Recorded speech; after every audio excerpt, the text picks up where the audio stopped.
What's up, everybody? Today I'd like to talk about um, some lights. A lot of people are looking, new growers looking for lights, and I'm going to explain a couple quick. This is going to be a quick segment on lights. So let's get right down to it. Let's get into diodes, okay, on wattage. Now I know a lot of you guys get on Amazon and all that and look at these lights, and they claim to be super high wattage, and they're not lying. They can be super high wattage, but let's get into what you're looking at. Now let's start off with these small little lights, like you keep showing on your posts. They say 1,000 watts. Okay, so technically, so we'll take a little LED light here, and let's say it's got 100 diodes in that light. Okay, now each of those diodes can technically, let's say they're 10-watt diodes. So now you take those 100 LED diodes, and you times it by 10 watts a piece, you get 1,000 watts. Okay, so technically the light can be 1,000 watts, and that's where they get away with saying that. But they can't run it at 1,000 watts. So if they were to run it at 1,000 watts, the light would just burn up. It'd just get too hot. The diodes wouldn't last very long at all. They would just fry right up. So what they do is they take that driver that we talk about, like the Meanwell drivers and the Sozin drivers, and what they do is they compensate the power and drop the power down to a reasonable level for heat, to bring that heat down and run the light efficiently. So just an example, say that 1,000 watt light now, if you were running 100% driver on that, now they take that driver and they really drop it down to sometimes almost 5 to 6% of what that LED can actually do. So it brings you down a whole lot of wattage. So you're really not getting a true 1,000 watts pushing out of that light. You're more or less getting more around, estimating about 100 watts, actual true watts coming from the wall. Um, so just to give you an idea on that, just don't look at those wattages on Amazon and think that's exactly what you're getting. You're not getting that watts. If you dig down into the description, it'll tell you towards the bottom of it. It'll say this light draws 100 watts from the wall, or it'll say something like that. True watts. You're looking for true watts. Um, so keep that in mind. Don't follow what those say. You're not getting a 2,000 watt or a 3,000 watt light. You just start a fire. So these lights are very low, and I always kind of go off a basis of when you see a light that is saying 3,000 watts. Technically, to get an estimation, you can probably just take the first 3 digits of that number, and that's what your wattage will be estimating around. So if it's 3,000, you're probably looking at 300. If it's 2,000, you're probably more around 200, and so on. So just quick on that. And diodes itself, a lot of light industries have gone to, as it evolved, have kind of stuck to certain diodes that work good in grow lights.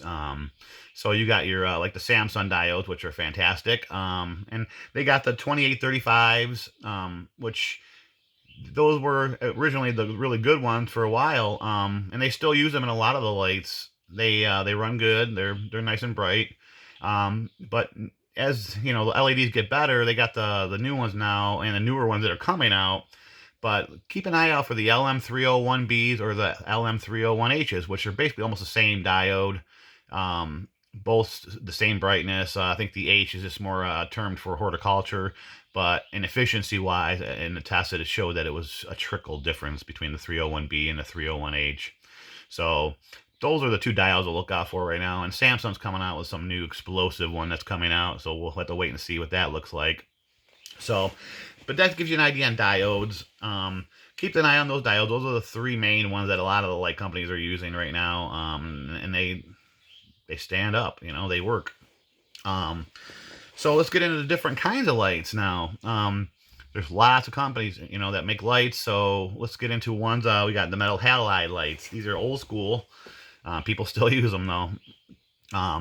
Problem with those is there are a lot of blue light in those metal halides unless you change the bulbs out to a lower spectrum for flowering and using it for a full cycle grow with them. Most of the time, the metal halides are very high in the blue, up in the 6,000 Ks, and they can even get up to 20,000 K in those lights. So good for vegetative.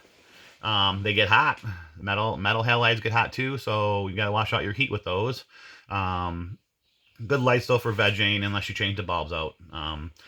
Next one we got is like the HPS, high pressure sodium bulbs. Those have been around forever too, and people love them still.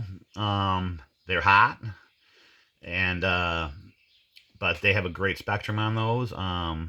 And you see, probably seen the pictures out there, people using them. The grows are fantastic. They look beautiful.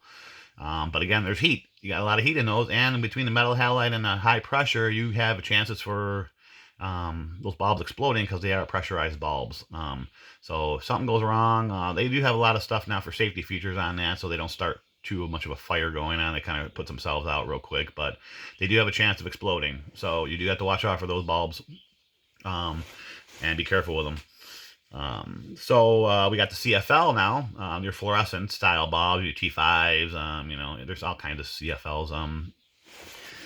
They work good. Those are good for vegetative stage. Unless you have a lot of powerful ones, like the 8 bar 4 bulb, or 8 bulb 4 foot long CFLs that are pushing 300 plus watts, and you can change the spectrum on those bulbs too, between 5,000 and 3,000 to make a flowering and vegetative. They do work. More time we use those for your seedlings and your little bit of a vegetative stage. But these lights can do full grows if you have enough power with them. And they do grow fantastic grows. So don't keep fluorescents out of your mind ever. They do help and they do work. So now let's see, we get down to your LEDs. Now, these are the super popular ones right now. They're efficient. They can run hot too. So all these lights run hot. Don't think there's no heat out of any of these lights. They're all hot lights. And especially with the LEDs, the more power they're pushing through them, the hotter the drivers get, and the lights do generate heat, even though LEDs aren't really a heat generating light source, because it really isn't a light. It's just a light emitting diode. It's more of electricity that you're seeing. So the more you put together, it does generate heat. So these quantum board lights that you see, like the Spider Farmers and a lot of those Amazon lights are quantum board lights, where they string all the lights onto a board. The closer those LEDs get to each other, the more heat's generated. The driver's generating a lot of heat, so you got to be careful with your heat, and that's why you got to use an exhaust or open up some vents in that tent. But with the LEDs though, they're fantastic. The efficiency level on them is great. And you can't go wrong with them. They're proven to show that these grows do beautifully with the LEDs. So just keep an eye on those. Definitely get into the LEDs for now. They are coming out with the UV lights hooked to them now, which really brings out the trichromes and stresses the plant to create more of a defense system. And that's what really the trichromes really are, is a defense system on the marijuana plant. So when it gets hit with that UV, it goes through protection, and then the protection helps against pests. It's a whole lot of what the trichromes are really for, and then I know we get a benefit out of them, but it's really a protection system on the cannabis plant. So, but great, these lights are coming out, the UVA. Both UVs work, but the UVA is much better for kind of promoting the trichromes and getting the plant to stress a little bit from the UV. But you can only use so much UV, guys. Well, remember that too, guys. You can't just pump UV all day long on that plant and those lights. It'll tell you usually in the manufacturer's recommendations, you run it like 2 hours a day or something.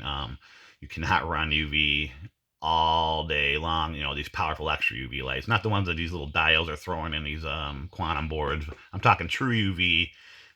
You can't run it all day long. It stresses, and you can burn your plants up. So keep that in mind too.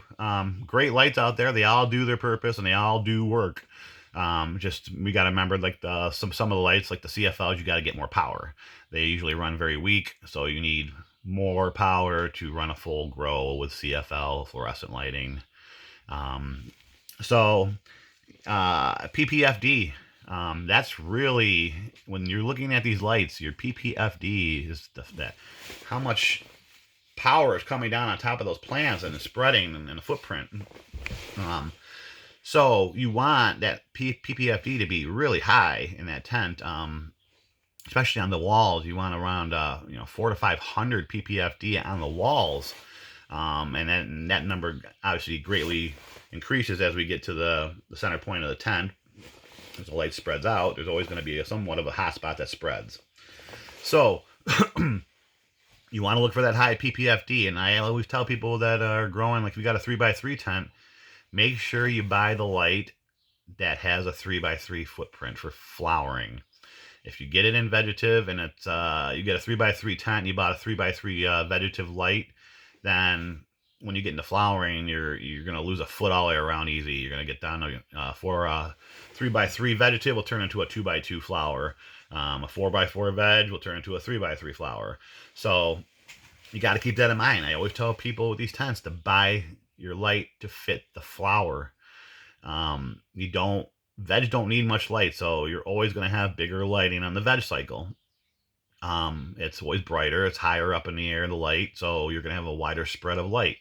But when you get down to flowering, you got to lower the light and you lose your footprint as that light comes down. You're in veg like this, that light's spreading. Now, when you come into flower, you're bringing the light down. Now your footprint just kind of got shortened up now because the plants are there. So you want the flowering footprint in your light. And I always suggest when you're buying a light, get a little more power than you need. Like for 3x3, I definitely would push 300 watts minimum in that 3x3. And the reason why I like to push a little bit extra light in there is now when you run the smaller lights, you are pushing those lights full blast because they're not as strong. So now you got to remember now, these LEDs create a lot of heat. So the longer you run those drivers full run on those LEDs, the less your light's going to last. It's going to burn out a lot faster. Every grow, those LEDs, if you're running full blast, every grow, you start out here with that 100%, and then the next grow, you lose a little bit of diode power. The diodes start to die out slowly, and then over maybe a couple years, your light's maybe half the power it really was when you first bought it because you're driving it too hard. So always look for the good PPFD on these lights. So you want that flowering footprint, not your vegetative footprint. The veg is always going to be bigger, so always get a light to your flowering footprint of your tent. 3x3, you get a 3x3 flowering footprint. So keep that in mind too, guys. You don't want to get a light for a veg, and then next thing you know, you're flowering, and you don't have enough power to the outsides. Then so all your plants are going to start aiming. Like, see that light in the corner up there? They're all going to start aiming to that light up in the corner up there. So you're going to have your plants tilting over, and the ones on the outside are going to start flipping over. So if you have that even PPFD, then your plants will grow more up and into the light. So don't short yourself on these lights, guys. Light isn't the most important part of the grow. You're trying to recreate the sun. So don't limit yourself on the light, man. That's the biggest part of grows. I tell people too, if you're in a budget, get the light over the exhaust. Put more money into the light, save for an exhaust. You can open up vents to get some air in there. So do that. Get a light. More light if you have to, if you're budget wise, than getting an exhaust. Put more money into the light. You won't regret it. Light makes the whole grow. So companies, there's lots of companies out there, guys. You got a lot of hype too. So I'm going to go over some of this hype. And it drives me crazy sometimes because let's just pick the one that drives me most crazy is HLG. That is the biggest hype company I've ever seen in my life. Their lights are nothing special. I don't care what anybody says about those lights. A diode is a diode. The only reason they're getting a lot of hype right now is because they're pushing the hell out of those lights. And that light won't last long. I can tell you that right now. Even though they give you that warranty, it doesn't matter. The warranty will last because the light will last that long. But will the diode stand up to the test of being driven so hard and so hot? That's what they're not going to beat. So you might have this great light in that first couple grows or first year, and then next thing you know, I'm telling you, those LEDs are getting pushed really hot with HLG. They're very hot lights, and that light will not last as long. And so you're putting a lot of money in. They charge a lot for those HLG lights, and it's a waste of money, personally. Um, there's so many other companies out there that can do the same exact thing. They're using LM301H diodes in those lights. I can get an Amazon light with an LM301H diodes using the Meanwhile drivers, and it's the same exact freaking light. Um, so remember that. The more they push and the hotter the light, the less it's going to last. So HLG is known for this. They push their lights, the Diablos and the Scorpions. They're pushing the heck out of those diodes, and they're not going to last long, and you're wasting a lot of money on them stupid lights. Um, some good companies out there are way cheaper. Mars Hydro. They have their pricey ones too, but they're a lot more budget wise. And they have different levels too. They have some of their lines are running like the more lower Samsung diodes, like the 2835s. And then they get into the little higher ones up like Mars that go into the 301 Bs diodes. So every company has their thing. Spider Farm are the same thing. They're running the 301 Bs in their SF series. And their 301 Bs on all their other lines too. So you got to remember they're good. The 301 Bs are good diodes. So always look at those diodes, guys. There's lots of great companies out there. Mars is good. Spider, Sono Farm. If you've ever checked them guys out, dude, these guys have some killer lights. They just brought out a new one right now. It's more for smaller tents. They got a 440 watt one and a 240 watt one.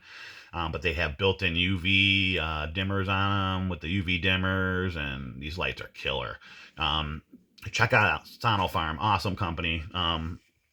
Amazon lights too. Just watch out, guys. And one thing I will tell you, a lot of these Amazon companies are really the same companies as the big three, like I call the big three, like Mars, Spider,